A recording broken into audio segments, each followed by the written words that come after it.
అధ్యక్ష,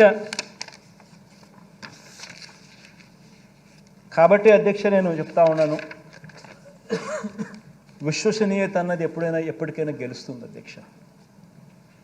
విశ్వసనీయత అన్నది ఒక వ్యక్తి సంపాదించుకోవాలి అని అంటే ఫలానోడు క్రెడిబుల్, ఫలానోడు నమ్మకస్తుడు అని సంపాదించుకోవాలని అంటే అధ్యక్ష, ఆ పేరు సంపాదించుకోవాలంటే అధ్యక్ష కొంతమందికి సంవత్సరాలు గడుస్తుంది అధ్యక్ష.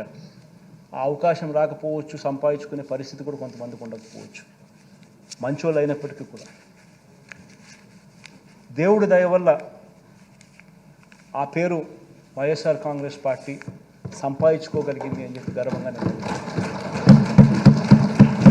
ఈరోజు కూడా చెప్తా ఉన్నా అధ్యక్ష, వైఎస్ఆర్ కాంగ్రెస్ పార్టీ చేయగలిగిందే చెప్తుంది, చెప్పింది ఏదైనా కూడా ఖచ్చితంగా మాట మీద నిలబడుతుంది అని మాత్రం 100%గా చెప్తాను. ప్రతి ఇంట్లో కూడా ఈ చర్చ జరగాలి, ఈ జరిగిన ప్రతి విషయం కూడా ఆలోచన జరగాలి, మీ ద్వారా ప్రతి ఇంట్లో కూడా ఈ చర్చ జరగాలని కూడా కోరుకుంటూ, దేవుడి దయతో ప్రజలందరి చల్లని దీవెనలతో మళ్ళీ 3 నెలలకు మళ్ళీ ఇదే చట్టసభలో పూర్తి స్థాయి బడ్జెట్ మళ్ళీ ప్రవేశపెట్టి